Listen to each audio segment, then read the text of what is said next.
Mark Tatum, Deputy Commissioner and COO of the National Basketball Association. Thank you so much. It's a pleasure to be here with you all. Dr. Richard Lapchick, thanks for being with us here on R&R on Sports. Thank you for having me. Civil rights icon, Dr. Edwards, how are you today? I'm doing a heck of a lot better than I deserve, I'll tell you that. Sports commentator, Scoop Jackson. Good to be back on with you all. Ian Griffey Jr., how are you today, sir? I'm good. How about you guys? It's R&R on Sports. R&R on Sports.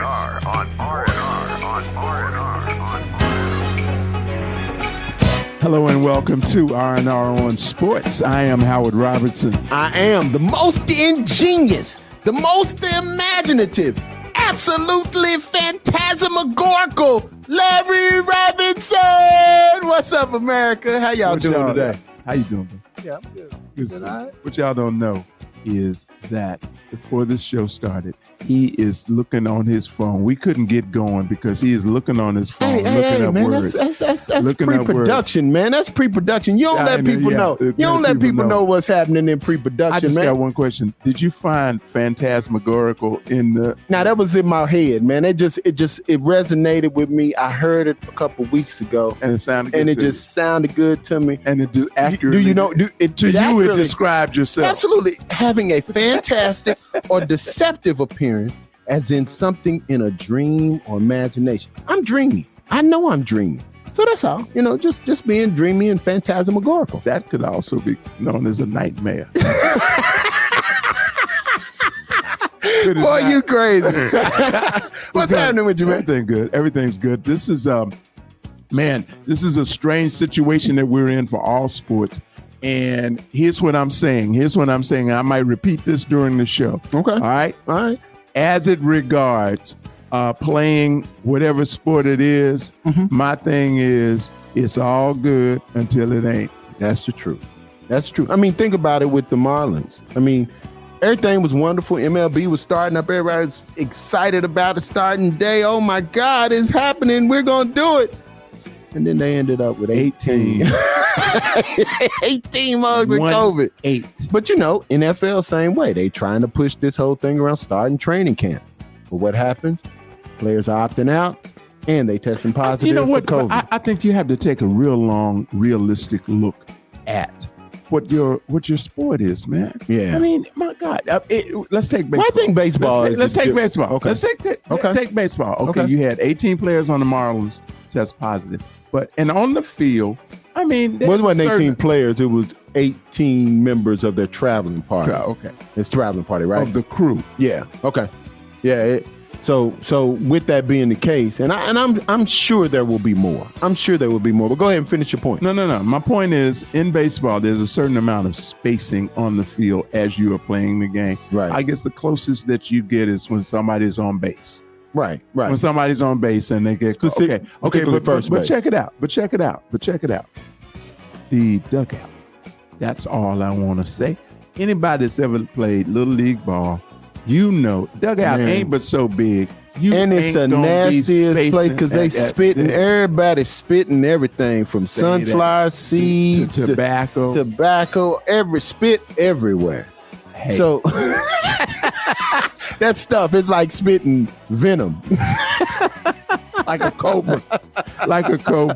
But we're going to talk about it. I mean, you know, I have all the respect in the world because they are trying. Right. They are trying to make it happen, and I respect. Now, what do you think? Effort. What do you think is fueling the effort of pushing to have a season in football and basketball? And it was to finish their season. I got that. But baseball, they're pushing to get a season in. I think what's fueling it is a dedication to their sport, a dedication to their craft, a dedication to what they do. That's part of it, and a commitment to the fans. Money. That too. We're gonna talk about my that hands on some. A lot more.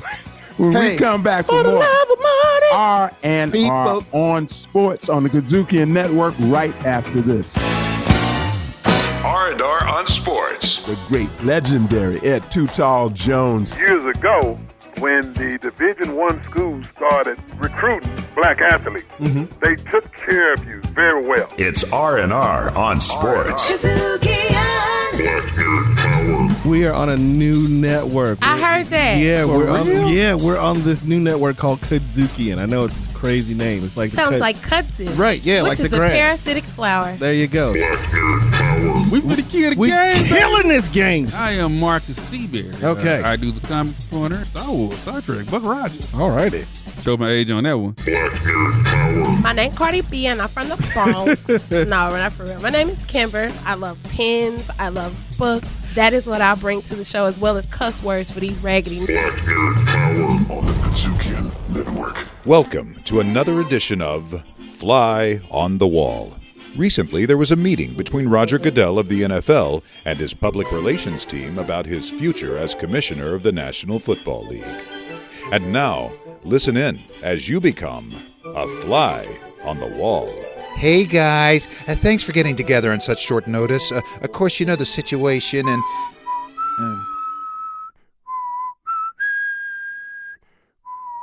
Shut up, Pete. That's very rude. Let him finish. Well, I'm just saying, things don't look so rosy. You're right, and that's why you're here, because I need to know just how we need to spin this thing. Come on, Raj. You're toast, man. So however we spin it, we've got to spin you out of there. Either you resign or get sacked.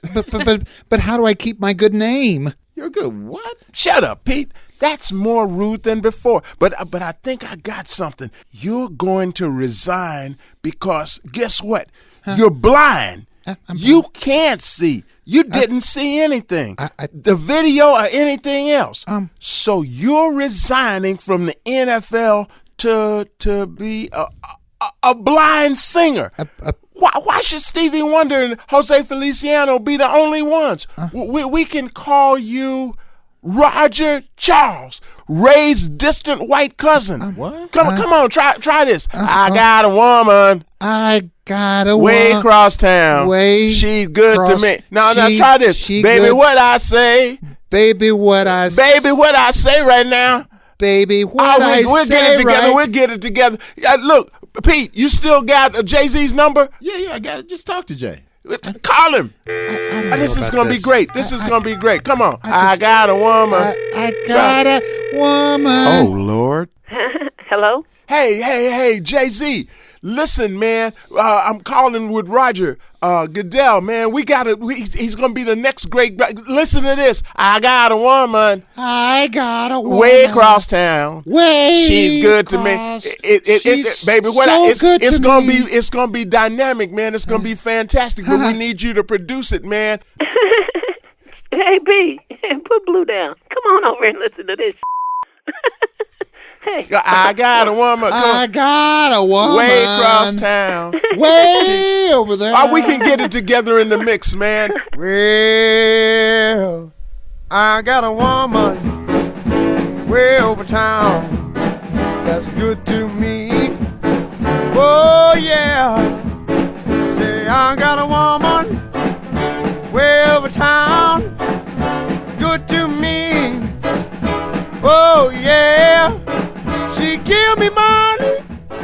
Entrepreneurs should check out Grindset because these are the stories of entrepreneurs told in the most raw, unassuming, and honest ways. And every episode, you will hear things that you didn't know that will no longer scare you, and you will feel encouraged to take your entrepreneurial journey because these are entrepreneurial heroes, and they'll show you the way. R&R on sports. Afraid of us, you know this ain't a game to us. You strange to us, that's when we getting dangerous. Come on. This is serious. We could make you delirious. You should have a healthy fear of us. Back for more R&R on sports. With all this happening, am I to understand that Lou Williams couldn't figure out nothing else to do but go to Magic City to get some wings? He went to Magic City to get some wings. Obviously, Magic City has the most amazing wings in the world. Wait a minute, Magic City, the joint? Yeah, the joint. The strip joint. The strip joint. He had to go to Magic City. Oh, he went to get wings. To get That's wings. what he said. I love. I just had to get some wings. But he was home for his grandfather's funeral. So in the midst of his. So Magic City got a takeout. I'm wings. going to. So you next can time, go. Next you time can go I'm in and Atlanta, not subject yourself to any of what's going on. To the other things. The other thing, but just being tossed around. Yeah, just get some wings. And the pole. And then the sweat flying off the breastises. But he was just there for the wings. Yeah, he was there for the wings. So that's what he wants. But still got him a 10-day quarantine. Absolutely. Got him a 10-day quarantine. But Lou loved the ladies. It was rumored. Lou loved the ladies. It was rumored that Lou had 2 wives. Oh, really? Oh, yeah. He had 2 wives that he traveled with and everything. So we know Lou loves the ladies. So Lou he had to go get some. He drawn from his African roots. In Nigeria, I think Lou looked like he might be a little Egyptian or something. He got a little Egyptian or Ethiopian look. You can do multiple. Yeah. So you can have as many as you can afford. Absolutely. Well, hey, so I tried. Look here, I tried telling Bev that when I went over there. They said, hey, you didn't tell her about your other wife when you went to Africa. I told her that they told me. Is this breaking news? Is this breaking news? Wives? Is this breaking news? And how many? How many did you have? I won't say what she said. Well, listen, man. Switching subjects a little bit. More than a Major League Baseball. Yes, has got to have one of the most boneheaded commissioners I've ever seen. Why do you say that, Larry? Well, number one, this is the guy who legislated over the whole process of catching a team cheating and did basically nothing. So that, you had people's money that was really affected, particularly the Dodgers.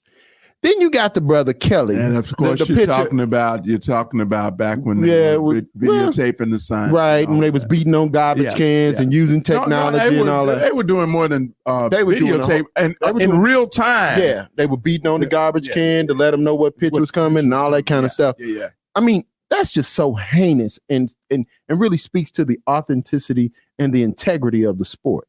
So to me, that is a death penalty type of infraction. Mm-hmm. He did nothing. Mm-hmm. Then you come back and the players are mad, particularly the Dodger players that actually lost money. Mm-hmm. They lost money because, you think about it, you got a World Series ring, you had a World Series MVP, you got all that stuff. You got Clayton Kershaw, who's looked at as a choker in pitching in major games and in the World Series because they knew what he was pitching. Of course he going to choke. What was coming. They knew what was coming. So you're going to tell me that these guys should be happy when they go against the Houston Astros? You think they're not going to do something? They throw baseballs at you when you're too close to the base. So you got to know that you're going to get some coming at your head for cheating them out of all of that money, cheating them out of the prestige, cheating the city out of Los Angeles out of their parade, all of that stuff. So to me, Rob Manfred really, really, really is tone deaf, and baseball seriously needs to look at a new commissioner because he doesn't get it.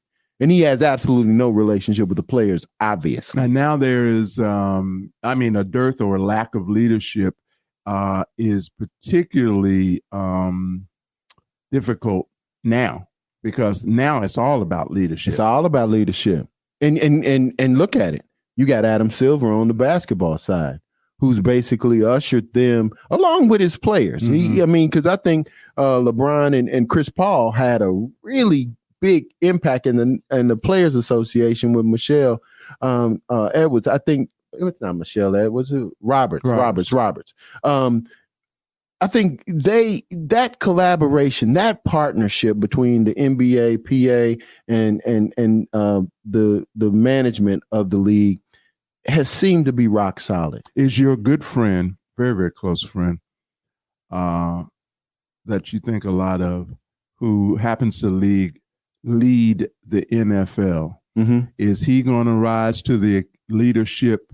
You mean King Roger? Standard, yes. Is he going to exemplify the kind of leadership that is necessary and required here? Well, I would say that if you're looking at what has currently happened, no, because look at it. Players are opting out. You got players saying that it's not safe. You got some of the biggest. And the number now is 20. You got some of the biggest 24? Players. You got some of the biggest 25 players. Plus. You got some of the biggest players speaking out against the start of the NFL season. So to me, that says that there's no communication because you got some of your biggest brands associated with the league speaking against the league. Mm-hmm. So you didn't hear that. I mean, well, you heard it to some degree with the NBA, but you didn't hear it from your biggest stars. You literally heard, we want to play.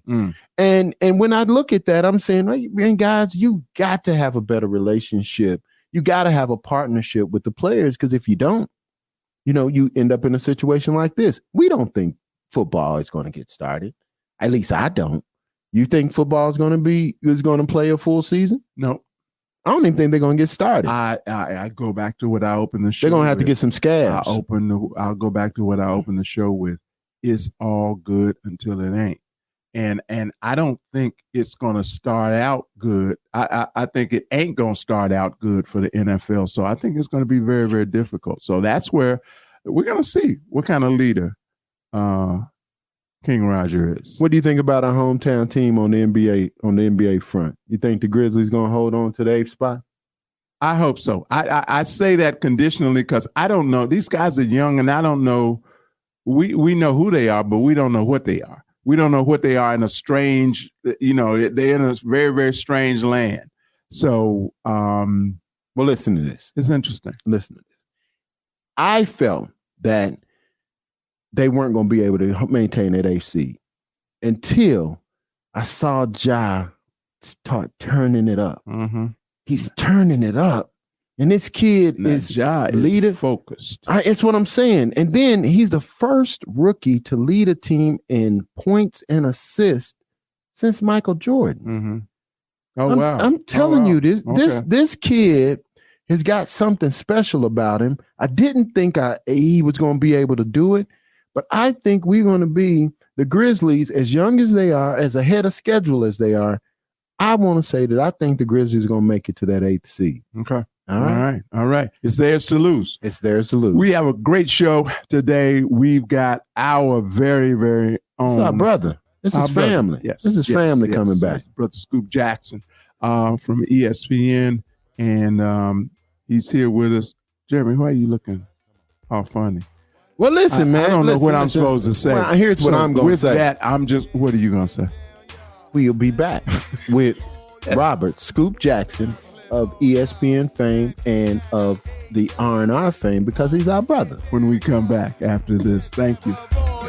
Feeling the heat up in the street, rocking the beat. Step up in the club, take me. Hello, everybody. This is WNBA President Lisa Borders, working with all the good folks at R&R Sports. Let's go. Riffin' on jazz. When two friends get together to kick it about jazz, it's called Riffin' on Jazz. Catch us riffing on jazz every week right here on your favorite broadcast or podcast platforms. Riffin' on jazz on the KUDZUKIAN Network. KUDZUKIAN! You know I thug 'em, hug 'em, love 'em, leave 'em, but I don't trust or need 'em. Take 'em out the hood. Welcome back to R&R on Sports. We have fun around here, don't we?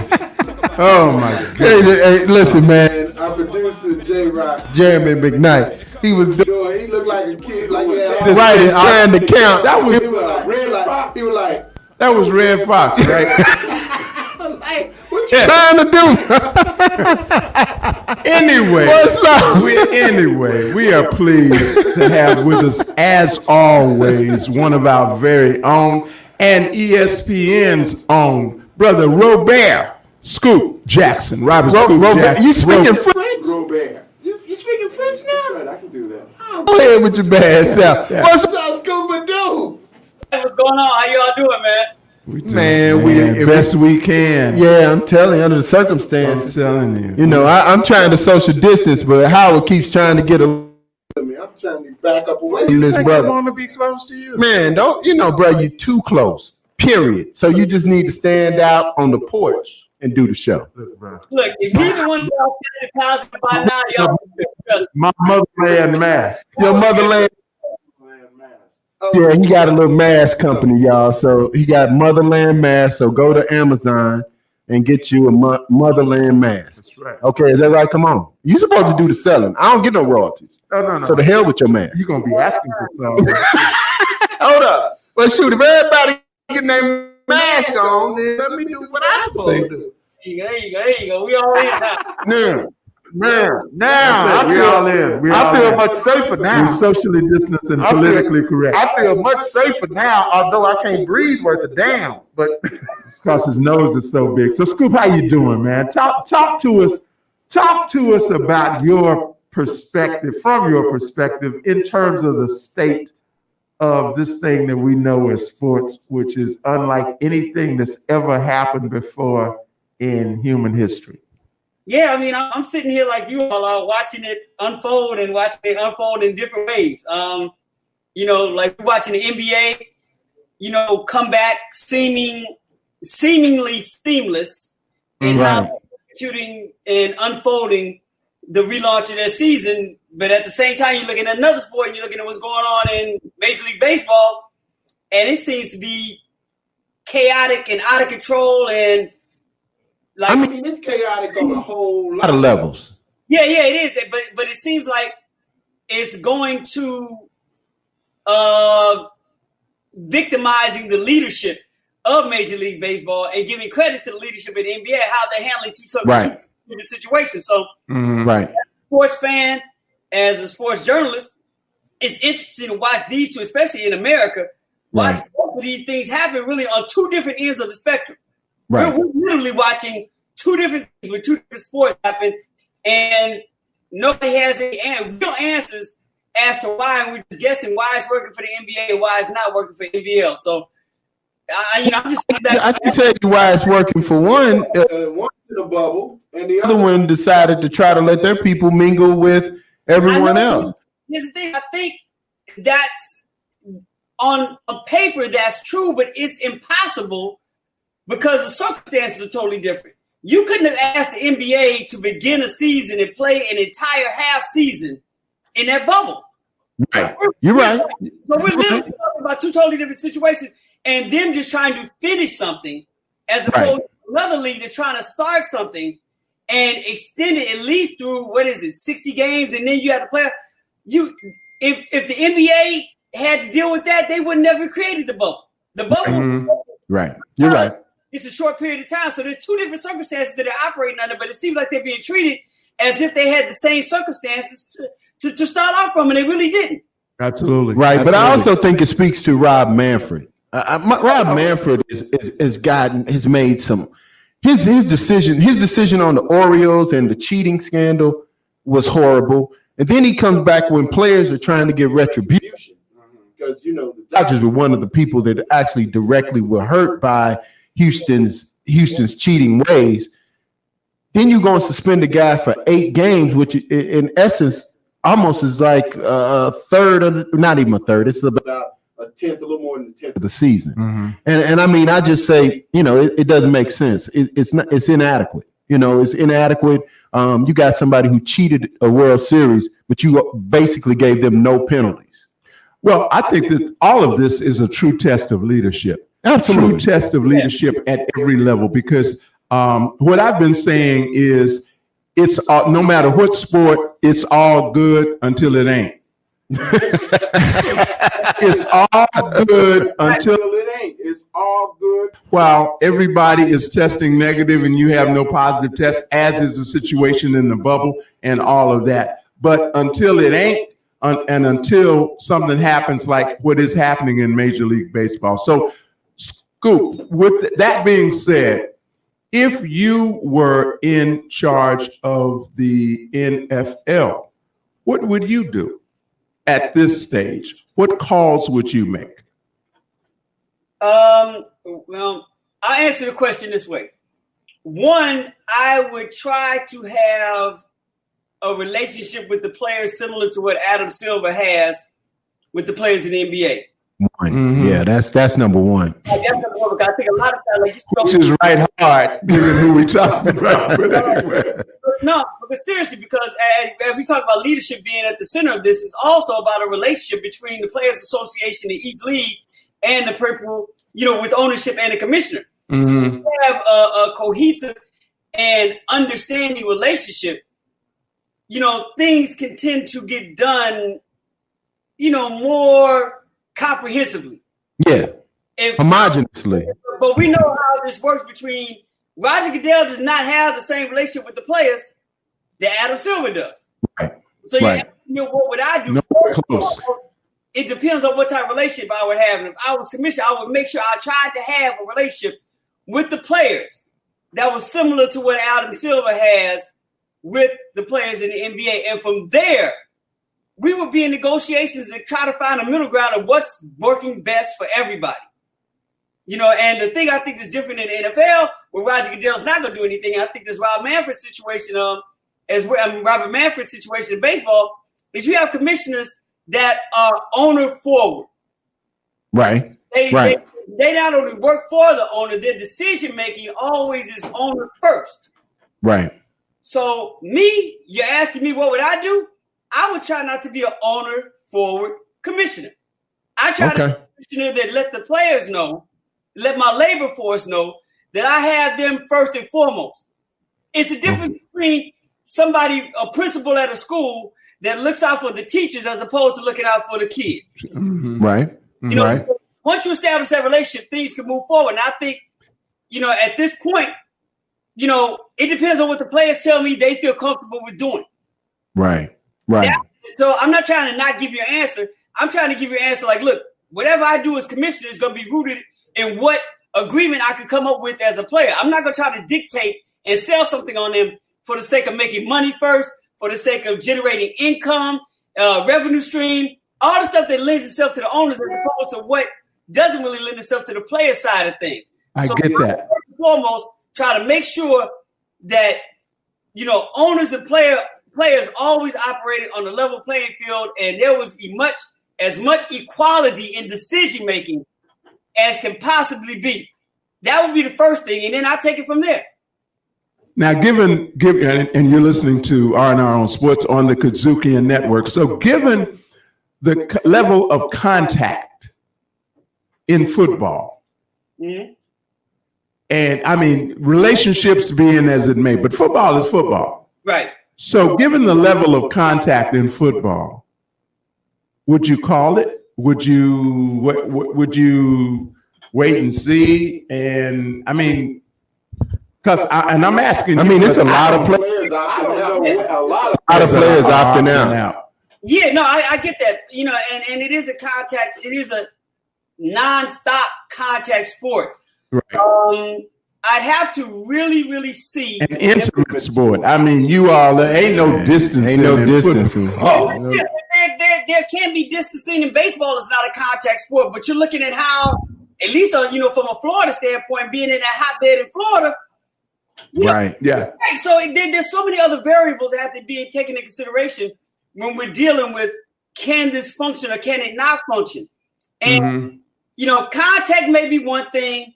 It's a matter of, to me, the breathing on one another and the possibility of contact and being able to, And baseball, that's in a dugout. Right. Anybody that's ever played ball, anybody that's ever been in a dugout and spitting, that's a part of what you do in a dugout. Yeah, you spitting sunflower seeds or whatever. That's what I was getting to. How do you do in football, even though with the contact being made on the field, how do you deal and find that much space to socially distance 60 on the sideline? Yeah. How do you do that and maintain that over the course of 3.5 hours? Yeah, you got 100 people on the sidelines of you football. You have to put some folk up in the stands with the band. Wait a minute, they ain't no band. Oh, that's right. Where the band used to be. Hey, fellas, let's be very real about this. You're also dealing with a large part of the football community that tends to side with the thought process of those in the Republican Party. Yes, that's very true. Yes. Very true. The whole conspiracy theory, this is a fake, we don't need this. You have to battle that inside of football. You know what I'm saying? They don't. One of the things that's making soccer succeed in other places outside of America, even though the MLS is doing this thing. But if you look at global soccer, the Premier League, all this, that, and the other, you don't having those problems because they understand the power that this disease has. Right. You have the backlash and you're invading my constitutional rights that you do have here in America with the arrogance that we display as being Americans. Now, that arrogance tends to go down a party line. We all know that. Absolutely. Right. Football being quote unquote America's sport and that mentality carrying over into the game, especially at the NFL level, not only do we have to deal with finding a physical way to social distance individuals, we have to find a way to get the mental part past a lot of the people that are involved in the NFL and switch their mentality about this whole thing. Well, listen, this is Iron On Sports, and we're here with Super Duke Robert Scoop Jackson of ESPN. But listen, we're going to take a break and we're going to come right back. Next time, we're going to talk about the bubble. We're going to go all into the NBA. Ball. Yeah, we're going to talk about the NBA. Yeah, ball. It's choices as to who's going to come out of the East and the West. So stay right there. We'll be right back in a second on Iron On.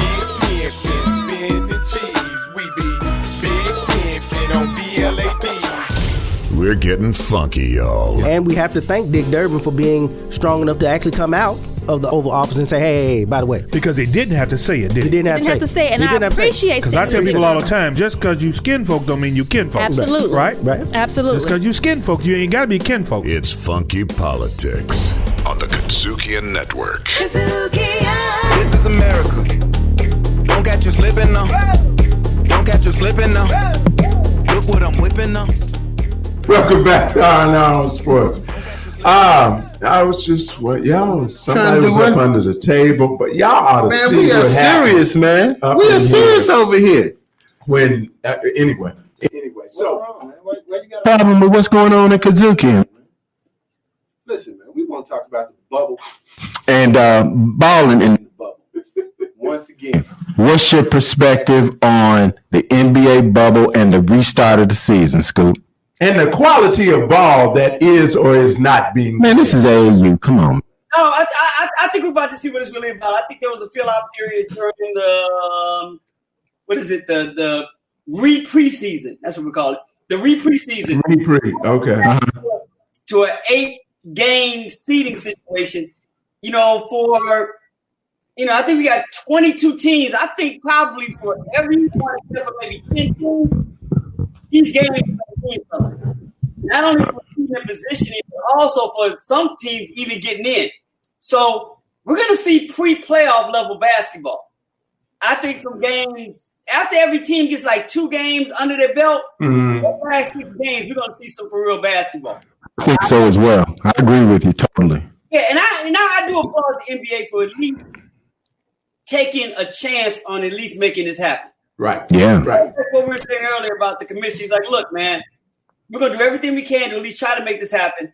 We're not going to tell you have to do this. Not going to say you have to do it. But this is my way of trying to at least finish something that started and at least listening to the players and collectively, they say, hey, with all the safety measures you took into consideration, let's try what we have to lose, but also keeping the owners happy by at least knowing that at least you tried to create some revenue streams so we're not going to lose the whole season.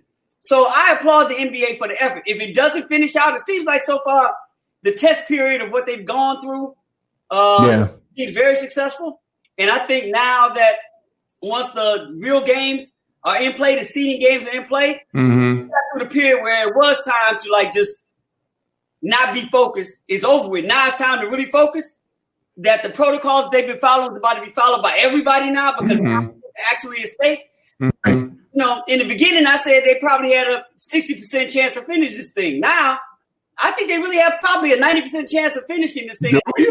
Oh, wow. Right. So I'm excited to see that and still want to continue to get a prop for at least having the effort to start it. But I think more importantly, I don't want to say, really more importantly, is how the players and I'll give the WNBA, pull the WNBA in this too, how they are using this space to continue the conversation, the energy, the spirit, and the engagement of the movement that we're all a part of right now.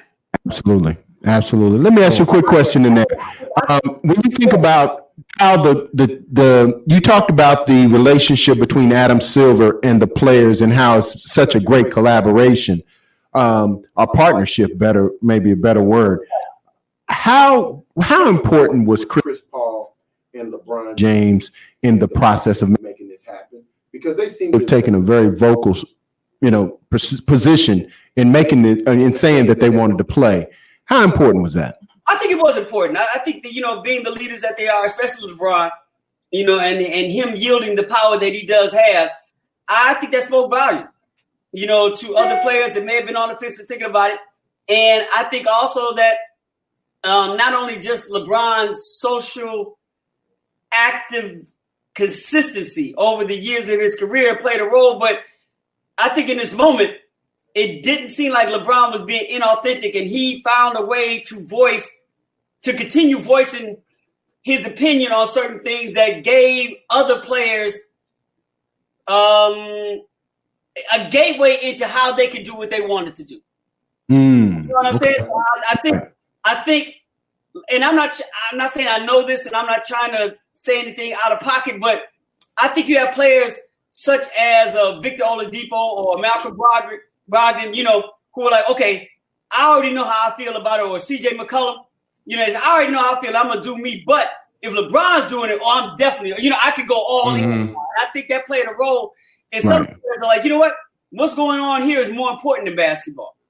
But if LeBron, who's always, been out there out front and taking some hits that a lot of people in the position are not willing to take, if he's out there on front, then I'm all in with that, because now I can totally do what I want to do inside and still concentrate on basketball. So I think LeBron's decision to play and use this space, over the next couple of weeks of finishing the basketball season as a platform, gave a lot of players who were on the fence about it a chance to say, all right, I'm all in. I think Chris played a role in that too. But I think somebody else we also need to take consideration, because Adam Silver made this very upfront.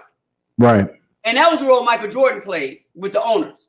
Really? Oh, yeah. Adam Silver said Michael Jordan had the strongest voice in the ownership room when they decided for what they wanted to do. Oh, wow.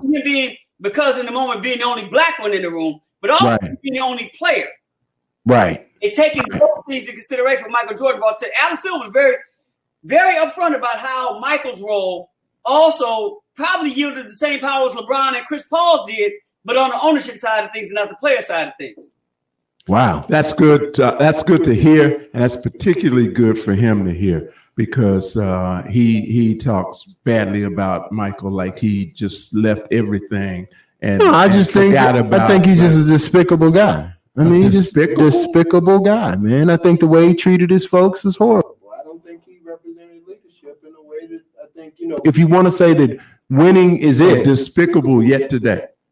Not necessarily today, but I'm saying the fact of the way he was treating his players and his teammates back in the day. So I just think there's a better way to do it. So Scoop, talk about what you think about the WNBA and walking off the court before the national, not being present during the national. Couple that with the Atlanta. What's the Atlanta Sparks? I can't think of what the last team name. Horrible. Yeah, but the WNBA with what's her name? Kelly Loeffler, the owner. Yeah. Who's literally been outspoken against the dream against the Black Lives Matter movement. Well, one, for the WNBA, I'd expect nothing less. If they've always been, and women's sports in general seems to always be 2 or 3 steps ahead, when it comes to social movements and dealing with things that a lot of male athletes tend not to lean in on. Mm-hmm. So, for them to, do what they did, as far as like not even being present during the national anthem, I'd expect nothing less. That's the way they roll, and so that wasn't a big deal to me. Not at all. And if anybody who follows the WNBA thought it was going to be different, then shame on you, because that means you're not paying attention to what they've been doing, and women basketball players have been doing for the last 15 years. I think speak about the ownership. To speak about the ownership, though, the ownership. The clapback that she got was necessary. Okay. Clapback. Do you see players really wanting to play for the Atlanta Dream? Well, I think there's other ways to voice your opinion, because here's the thing: you have to make a decision, especially in times like this. Is somebody you play for bigger than your career or bigger than the game itself? Now that would work with Donald Sterling, though. No. Nobody stopped playing for Donald Sterling. Keep that. That's what I'm saying. Nobody stopped playing for him.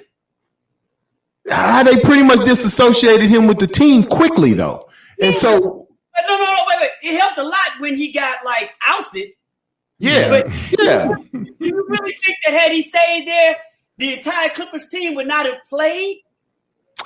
I believe they would have forfeited some games. I believe they would have stopped playing. I think if he would have stayed, if Adam Silver hadn't stepped in and made the decision that he made, and then LeBron saying that he has no place in our game, I believe that those players would have set out a few games until that decision was made. I disagree with you only because of the situation that we're in, because it was during the playoffs. At least I'd like to think that anyway. The rebel side of me, the black militant part of my heart would say that I would love to think that Chris Paul and those fellas would have said, until this dude is gone, we not playing. Brothers are graduate of the Jesse Jackson School of Keep Hope Alive. I just don't think they would have done it in that moment. The same thing I'm saying with the WNBA. Because of circumstances, I don't think anybody's going to leave the Atlanta Dream right now. I think the next season, same thing I'm thinking with the Clippers.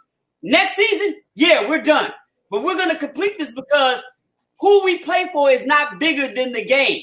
And right. In this moment. That's all I'm saying.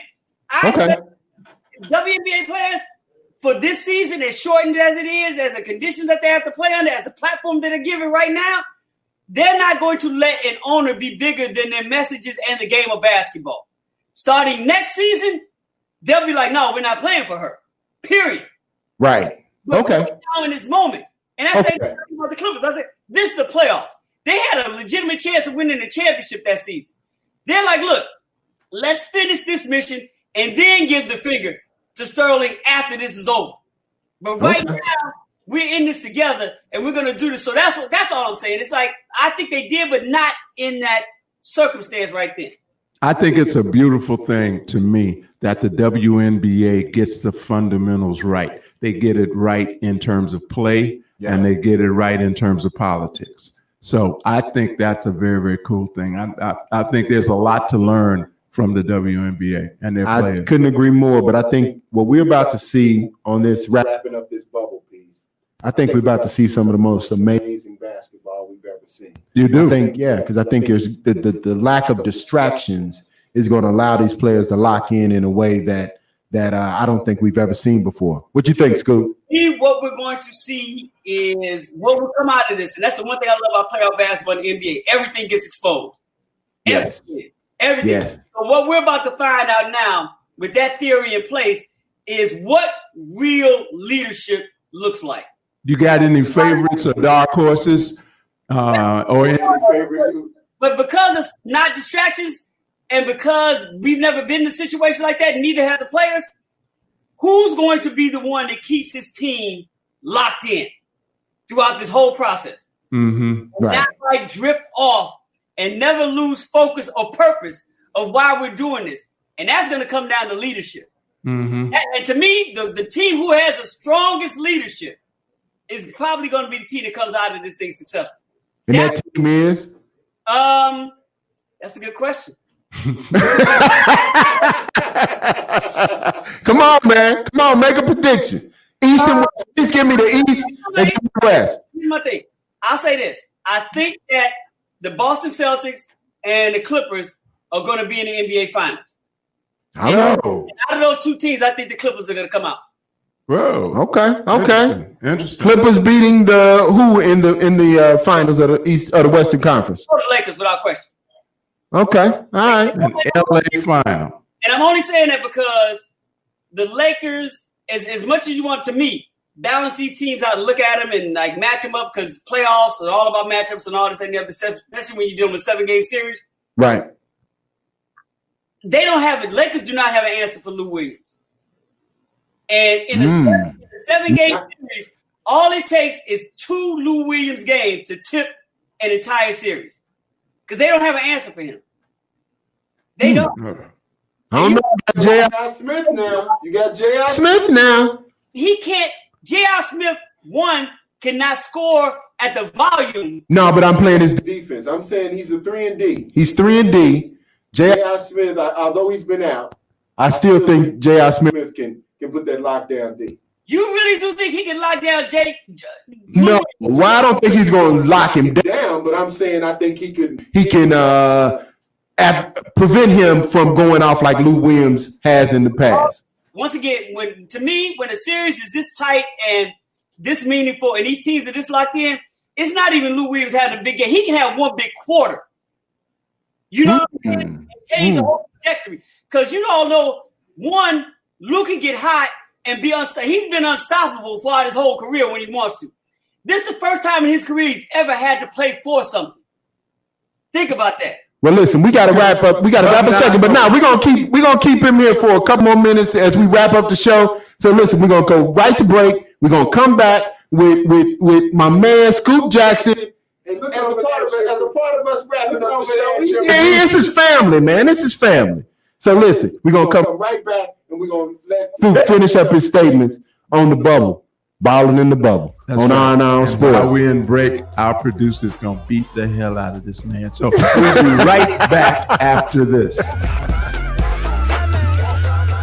Hi, this is Rika Catchings, and you're listening to R&R on Sports. R&R on Sports. The great, legendary Ed Too Tall Jones. Years ago, when the Division I schools started recruiting black athletes, they took care of you very well. It's R&R on Sports. All right, back with more R&R on Sports. Larry has been banned from talking because he messed up in the last segment. And so you got me. Scoop, take about 10, 15 seconds and talk about your book and tell them how to get it. Oh, no, the book is called The Game is Not a Game, The Power, Politics, and Policies of American Sport. You can get it through the publishing company, Haymarket, books.org, or on Amazon or any book, centric site that, you buy books from online right now. All right. You can get it there, but, I say Amazon or Haymarket books.org are the two. Well, we ain't got no books. Scoop, we appreciate you, man. Always. Thank you very much for being with us here on R&R on Sports. Yeah.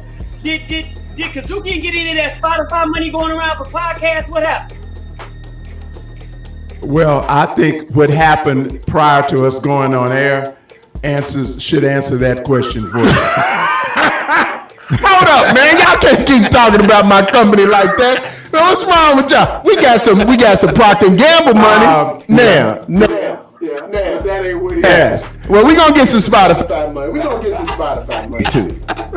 So we can get some better equipment. I told you, hey, man, we got to get some Acme stuff, man. Listen. Shout out to CT Vivian. Acme shout out to CT Vivian.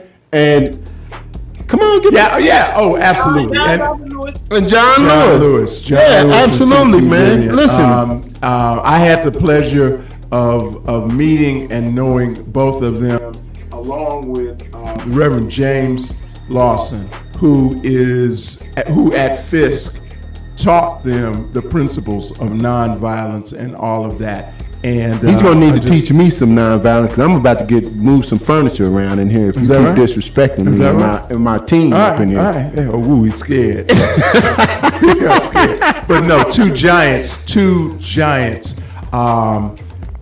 In everything, in every respect. Let's scoop out the last word since we got to go, man. Find the app on KUDZUKIAN, on App Store, on Google Play. I thought y'all told him. But Scoop, Man, listen, man. Scoop, take us out, man. Take us out, Scoop. Shout out to Radio Shack. There you go. Listen, come back next week, R&R, same bad channel, same bad time. And we out. Y'all take care. You've been listening to a little R&R on sports, written and produced by Howard Robertson, Larry Robinson, recorded and mixed in Memphis, Tennessee.